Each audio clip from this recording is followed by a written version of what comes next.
last year in the spring, Visit reported about a teacher, a trans teacher right here, who was teaching computers and coaching girls volleyball at Eisenhower High School. Now, this teacher, and I'm going to say, Steph, the invisible, brought up a point in the very first comment. This teacher, when we get to the part of what the teacher's paying, she's right. They've now cut this in half since we published this. So we'll get to that. Thank you. Oh, that's what she was talking about. Yes, her attention to detail is amazing. I want you as my helper. So this person, whose name goes by the name of Nico Miranda, was arrested related to an inappropriate sexual relationship with one of her female players. This is not a man, this is a woman.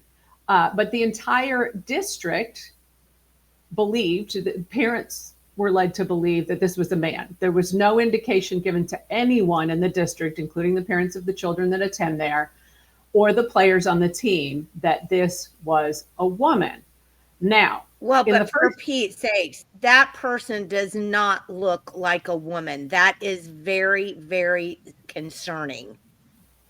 It is. And we also wrote an article about an administrator, a principal or assistant principal, it's really hard to say, of Western Heights Middle School, who is also a female, but very much presents as a male. They wouldn't know. So there's no real conversation for parents about this. Now, the school district had to have known, and we detailed that, about the process by which they must submit for background checks and things to the OSDE to get this person approved. This person was emergency certified, and then I think alternatively certified. So the district administration knew that this person was female, but allowed this person to present as a male.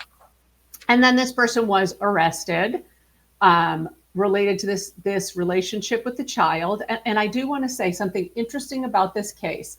The reason this person was arrested is that this didn't go as most reports of child sexual abuse within schools goes. Mostly parents go, they discover these things, and they go to the school. This mother went straight to law enforcement, which I know that that's something that Broken Trust, who's advocating in Oklahoma to stop child sexual abuse in schools, has been instructing groups of parents to do. Go to law enforcement first. So the mother in this case, as many teenagers, they're not where they say they are. Sometimes overnight, they're not where they say they are. And the mother traced her daughter's phone and found that she'd been spending lots of time at the Campo's house, including overnights when she was supposed to be elsewhere. Then there was a trove of communications and sexual communications and things like that on the phone that proved that this was an inappropriate sexual relationship between a teacher and a student. So the media reported this as a man when this person was arrested. She was arrested, and they said that he turned himself in and he was in an inappropriate relationship with one of his students. Every single media outlet, including national, MSN, reported this was a man. This was actually a woman. And we know this was a woman because, let's see here. When she was booked, we know she was a woman because she was booked as a female and went to, I guess it's not in this one. This is the follow-up article. She went to the female portion of the county correction, the jail down there. So we were able to learn that this was actually a female. And if you remember, in 2023, Governor Stitt passed an order saying no men would be going to female prisons. And conversely, no women will be going to male prisons. So that's how that person ended up. Now, at the end of this, we assumed last year, great, this person's been arrested. They'll never be in a school again. They're going to be convicted, and they're obviously going to face jail time for sexually abusing a student. That's not what happened. So this person got absolutely in a plea bargain, no jail time. And the circumstance of how this happened within the courtroom are really concerning, because they suggest that our prosecutors and our judiciary don't understand the relationship, this groomed relationship between students and their abusers. So just 1 week after being served with a subpoena, the student in this case, the victim, made a motion requesting that they lift a condition of Miranda's bond that said Miranda could have no contact with her.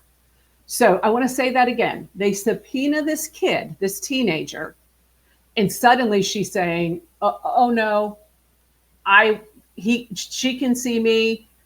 Take that off." It smacks of the stress of thinking that she's going to have to go to court and understanding what this person is going through. It's also, the court seems to be ignorant of sort of the groomed trauma bonded relationship in which victims of child sexual abuse often have these feelings of loyalty about their abuser. They try to protect their abuser. And it's not until much, much later that they can put into context how abusive the relationship was. So it seems like the court listened to a teen in this case who is in the middle of processing all of this, and it doesn't make much sense. So Miranda actually pled not guilty to these charges in June of 2024, and then she changed her plea within a plea bargain, and her entire 10-year sentence was suspended. So she spent no jail time. Oh my gosh. Yes, with this obvious pressure coming down on a victim with a subpoena.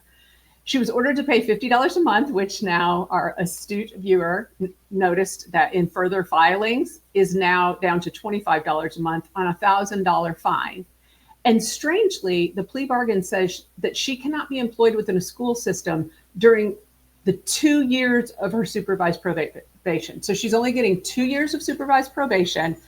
And they put a stipulation in there that she can't work in schools for 2 years, which I found just astounding. So this is actually from court records right here saying 2 years of DOC supervision, not to be employed by a school during those 2 years, and should be surrendering her teacher's license. Now, what's interesting is that she was convicted under this particular statute, and you can link to it in the article. And it is specific to people who work within an elementary school or secondary school, a tech school, any of the school system, about having a relationship with a student. It doesn't matter if the student is over 16 years old. You're employed there. You have the power in this situation. You are an authority figure, and this is a felony. And within that felony, further in the statute, says you shall be punished by imprisonment in the custody of the DOC for not more than 10 years. This is not a may, this is a shall. So this court has overridden the law in this plea bargain, and we see this a lot about these cases that come from inside schools. And I just want people to be aware of that. Couple of questions. Steph asked who the judge was. Oh, right here. Let me show you the judge. The judge in this case was Scott Meters, a district judge in Comanche County. Now, Scott is a lifetime, Judge Meters is a lifetime Lawton person and a graduate of Eisenhower High School, where this took place, where Miranda was a coach. He was appointed by Governor Fallin in 2017. So it's hard to know what Judge Meters was thinking, if he questioned this, what the behind the scenes negotiations were. But the strange thing is that the order says that Miranda has to register as a sex offender, which makes Miranda ineligible to ever have a teacher's certificate again. Yet the court said you can't work in schools for the 2 years you're on probation. So you see where there's all these seams that predators can squeak through. Even in the future, I could see that this person could find their way back into a situation in public education. So let me go through a couple of comments because there's some good ones. Okay. So Sherry says we need to enforce training on our judges on predators and the fact that they can't be rehabilitated. I think that's very interesting. And then Tammy said LinkedIn says that Miranda's working at CACI International Inc. And I looked it up, and it's basically a leader providing expertise in technology for national security, with a focus on software and enduring funding streams. Yes, I That's think that was in the first article. We went a little bit through this person's resume. We also went through, those are interesting comments. Yes, it's an interesting work history. We also went through this. We went through the concerns about aliases when it comes to people. I mean, there's enough concerns already. You have a trans person who has actually had medical interventions, is on cross-sex hormones, which we know have all kinds of effects. Somehow the research stopped around 2000 about that, and we're not allowed to talk about it, but there are huge mental health effects to that, physical and mental health.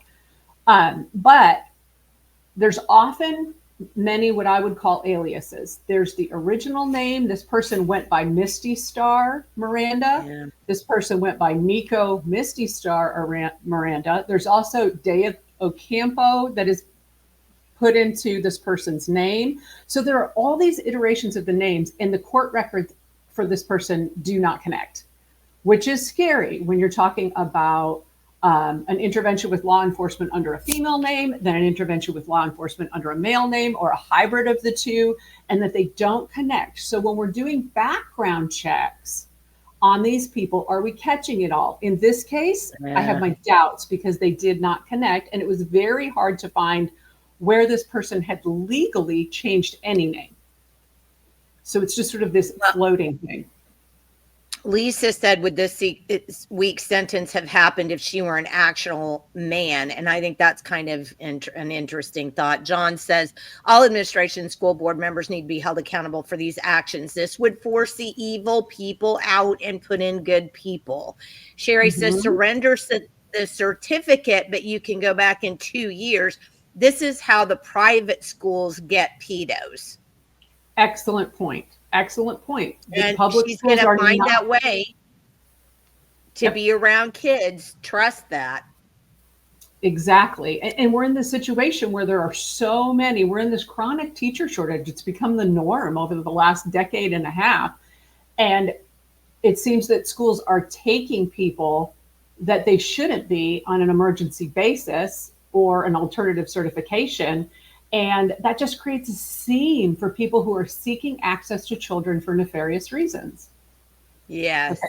Those are some. Without question. Roberta asked who the state's attorney was for the case. Okay, so we covered pretty extensively, and we jumped over that to move down. Hang on, let me find where we covered that. So, and this person is registered as a sex offender. So something interesting in this case, when we first look at the records, the court records state that the prosecutor from District 5 DA is Kyle Kabelka down there in Lawton. From his office was Michael Beeson, originally at the top of the case. Now, Michael Beeson is general counsel for the Oklahoma State Department of Education under Ryan Walters. So that set up some red flags. Is there a conflict of interest here? Is this person representing someone who will then come before the board to have their certifications revoked? Now, that didn't happen because I'll explain to you why these certifications never came before the board, and that's another huge problem. But what you'll notice if you move through the court records is that it appears that Beeson immediately moved himself to the side. He never appeared at any court hearing in this, and the DA's office was represented on all court matters in this case by ADA Madeline Vasquez. So it does appear that Beeson, who does some essentially assistant district attorney work down in Lawton, he's from Lawton or that area, also still does some private practice down there in conjunction with being general counsel for the OSDE. It appears that he did step aside to avoid any potential conflict of interest. Now, we reached out to the OSDE to try and confirm this. They are not good about commenting back, I'm going to tell you, so we never heard back from them. So we're running under an assumption here, but that is how that case happened from the prosecutorial side. And I do have to give credit. Michael Beeson, along with Ryan Walters, have been extremely aggressive in removing predators from public education. They have a full force of investigators now who are former law enforcement and detectives now at the OSDE. That is a massive change from where we were under Joy Hoffmeister. And they've really promoted, even on the front page of the OSDE website, this awareness system where a parent can go over their school district if they have a concern and go straight to the OSDE. That's never existed in the past. So I don't want to seem like I'm being critical of those efforts. Very much hope those efforts continue. Just wanted to point out a potential conflict of interest. This is the DA who ultimately is responsible for the plea bargain deal, even though Vasquez seems to have served as the assistant district attorney in the case. And again, we talked about the judge who is an alumnus of Eisenhower High School, where the crimes. His name is familiar, and somebody, I hope Amber's watching tonight. This morning, she probably isn't, but that name sounds familiar, and it makes me think that maybe it had something to do with that sheriff's election in Lawton, in around, but maybe not. I maybe just, but the name sounds familiar. Go ahead. So one of the last things I want to point out about this case is as progressive ideology has taken over a number of our Oklahoma districts, and they seem to be some of the larger, more urban districts are more steeped into this progressive ideology, where they are hiding some things from parents about educators, in this case about gender. If you really follow, it seems like those are the folks who are being awarded within the district. If you meet this sort of identity politics that's still happening within public education, that seems to be fading across the country as a whole, you see these things. So these are photos of how the public saw Nico Miranda while she was teaching and coaching. You see how confusing it is? It's hard to even keep the right pronouns. But Mr. Miranda was awarded the Rookie Teacher of the Year during her first year of teaching in 22 and 23. I do want to talk about who's running the Lawton District again.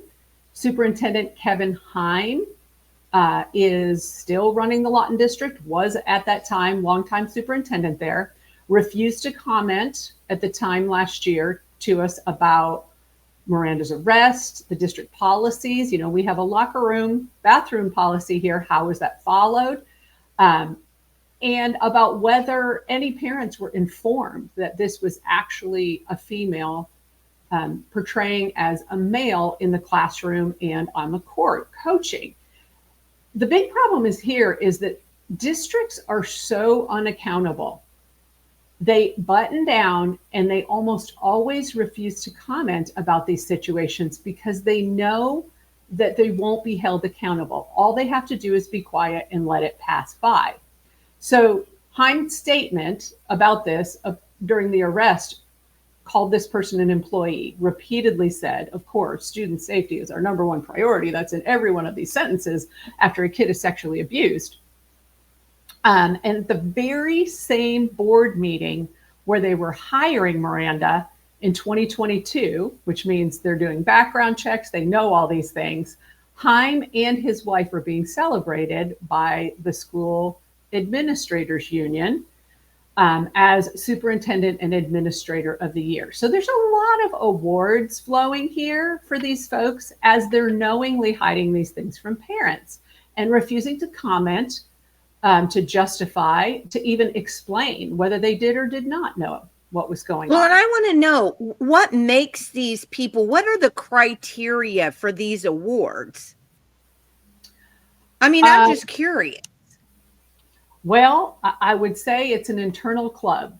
If we go a little farther, you'll sort of understand. So that's Heim and his wife being celebrated as that year's administrators of the year, right? Now, Kevin Heim, we said we're going to talk a little bit about salaries. At the time, was making $320,000 a year, even though only 10% of Eisenhower High School students currently test proficient in math. And 1 out of 4 students in his district do not graduate after 4 years of high school. So $320,000. Yep. Hold on to your hat. That's going up. Okay. I'm just going to point out that my husband has a degree in physics, a bachelor's degree in physics, a master's degree in electrical engineering, and he actually works in the free market as a programmer. He makes half that, somewhere around half that. Exactly. So there are so many examples of benefit to society, workload, what a job entails, and frankly, meritocracy, outcomes, progress. Performance reviews don't seem to be really happening as they should for superintendents, and there's a reason for that. So we talk a little bit more about what the school administrators unions are, what their goals are, what are people are making. But I want to point out that Kevin Heim, the superintendent of Lawton, his brother is Sean Heim, who's a retired superintendent from Enid Schools, and he is the current director of the Oklahoma State School Boards Association. So that's the body that trains all of these elected local school board members, like the Lawton School Board, about some specific things. About they I can't talk today. State law. Interpret. Thank you. I'm having one of those days. Interpret state law for the boards, and they train them on how to evaluate and compensate and contract their district superintendent. So Sean Heim's organization teaches the Lawton School Board how to review his brother, how to contract him, and how to appropriately compensate him. This is another massive conflict of interest, and Sean Heim makes $336,000 a year on top of his retirement from being a superintendent for running this organization. So this is where we've got a lot of problems. The structure of education in Oklahoma is causing the problems. And Jenni shakes her head. So it's ridiculous. These people should get paid like it's a free market. And if they only have 2% of their kids who can read, they should be getting 2% of their salary. Correct. And if you're making over $300,000 a year to do this job, shouldn't you be highly accountable for what happens in that district, particularly? No, because it's taxpayer dollars. And as Julia will tell you over and over again, they basically stick a gun to our head and pull it out of our property and out of our pockets. And it matters not one whit to them how that money is spent, whether it's accountable or not. It's free money to them. They can do whatever they want with it. It's absolutely disgusting. Lisa makes an excellent point. She said Heim's salary at $320,000 per year goes a long way toward keeping one's mouth shut. It does. It becomes a closed club, and children are not being protected in this. Between the courts, the administrators, the districts, and the education NGOs, children are not being protected.